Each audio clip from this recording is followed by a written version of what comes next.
रात का वक्त स्टेशन पूरी तरह खाली पड़ा था। पीली रोशनी के बल्ब हल्के हल्के ब्लिंक कर रहे थे। हवा में नमी और पुराने लोहे की स्मेल थी। सुरेश अपना बैग पकड़े बेंच पर बैठा था। उसके आसपास बस सन्नाटा था। दूर कहीं से कुत्ते भौंकने की आवाज आ रही थी। उसकी आंखों में नींद नहीं, बस बेचैनी थी। पर आवाज उसके कानों में गूंज रही थी, जैसे हवा भी उसे डरा रही हो। वो अपनी घड़ी देखता है। ट्रेन आने में अभी थोड़ी देर है, पर वक्त रुक सा गया है। हर कुछ तेज सुनाई दे रहा था।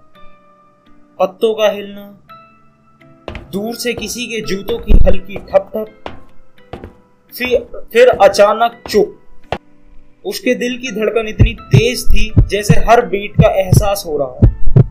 उसने अपने आप को समझाया, पर उसकी आंखें बार बार प्लेटफॉर्म की तरफ देख रही थी। तभी दूर से एक आदमी धीरे धीरे चलता हुआ नजर आया। उसके कपड़े पुराने, चेहरा धुंधला, वो जैसे जमीन को छू भी नहीं रहा था। उसकी चाल सुस्त थी, जैसे वक्त उसके लिए रुक गया हो। जब वो पास आया तो बिना कुछ कहे बेंच पर बैठ गया। उसकी आंखें सीधा सुरेश को देख रही थी, जैसे उसके अंदर तक कुछ देख लेना चाहती हो। सुरेश का गला सूख गया। उसने सांस लेने की कोशिश करी, पर आवाज रुक गई। ट्रेन की दूर से हॉर्न की आवाज 2 बार आई, पर प्लेटफॉर्म पर कोई हलचल नहीं। सुरेश ने अपना मोबाइल निकाला। स्क्रीन ब्लैंक थी, ना कोई सिग्नल, ना कोई नेटवर्क। उसने अपना हाथ देखा।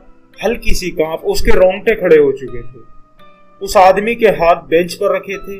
उंगलियों के बीच से जैसे धुआं निकल रहा हो। उंगलियां कटी हुई, खून की बूंदें टपक रही थी।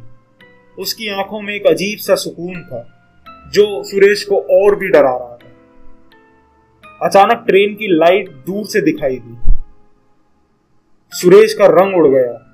वो आदमी बिना कुछ बोले खड़ा हुआ, पर उसके पैर जमीन में नहीं थे, मानो वो आदमी ही नहीं था। धीरे से उसने अपना सिर झुकाया और जैसे हवा में घूमकर गायब हो गया। सुरेश की आंखों में आंसू आ गए। उसने अपनी सांसें तेज होती महसूस की।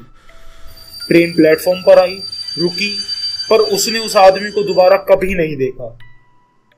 अगली सुबह उसने स्टेशन के नोटिस बोर्ड पर देखा। उसके पैर जम गए। नोटिस बोर्ड पर कुछ ऐसा लिखा था जिसने सुरेश का दिल दहला दिया।